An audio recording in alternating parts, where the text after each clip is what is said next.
In today's video, we're going to be breaking down Zach Charbonnet's ACL injury, including how the injury likely happened, the anatomy involved, treatment options, and what the recovery timeline looks like specifically for a running back. If you enjoy breakdowns from a sports medicine's perspective, make sure to like and subscribe, and let's get into it. So here's when the injury did happen. They are playing against the San Francisco 49ers in the divisional round. We have Zach Charbonnet had a great running back year for the Seattle Seahawks. All right, so we're going to be pausing the video right about here when that left leg is planted and it is starting to decelerate in order to make a move on this 49ers defender. We're going to continue to play the video here, and as he starts to make an attempt to make a cut on the defender, you start to see that left knee start to give out or collapse, a very common mechanism for that ACL tear. With that left knee, he is really attempting to generate force through that left leg as he is trying to make that move on the 49ers defender and create this juke as well as stiff arm. You see that his trunk starts to rotate on top of that left knee. This is creating a significant amount of stress through that left leg,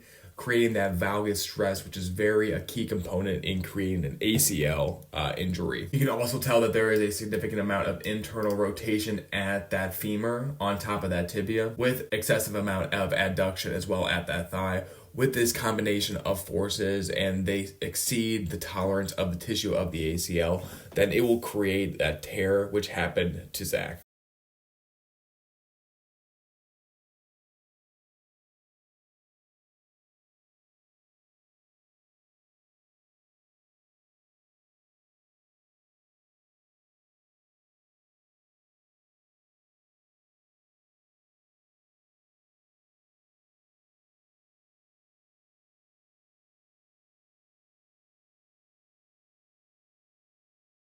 So we're just going to review just some relevant anatomy. We have two primary bones, our femur seen here as well as our tibia, and then the anterior cruciate ligaments seen right between them, starting more posteriorly at the femur and then coming more anteriorly towards that tibia. Its main functions are preventing that tibia from sliding forward relative to that femur, as well as providing that rotational stability, especially during that cutting and pivoting movements. And for running back ACLs, it's absolutely critical. Every explosive movement, planning, cutting, accelerating, and absorbing contact relies heavily on ACL integrity. So for an NFL caliber running back, ACL reconstruction surgery is the gold standard. This involves removing that torn ACL, replacing it with a graft, typically from either that patellar tendon, quadricep tendon, or even the hamstring tendon.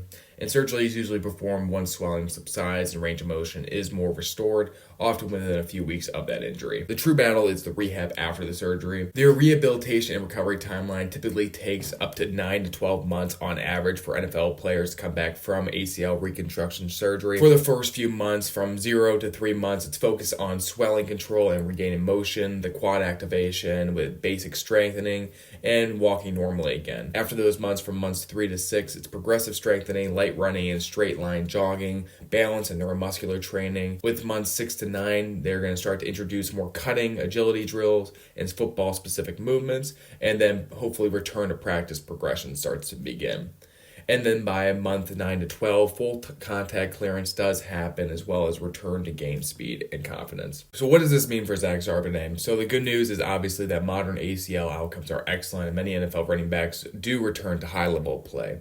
However, the challenge is regaining that explosiveness, trusting that knee, and avoiding any compensatory injuries that could potentially happen. Obviously, this definitely puts the beginning of the season in doubt for his return, but hopefully we do get to see him sometime at the end of next year. Thank you so much for watching. Hope you enjoyed the video. Let me know if you have any questions or comments down below.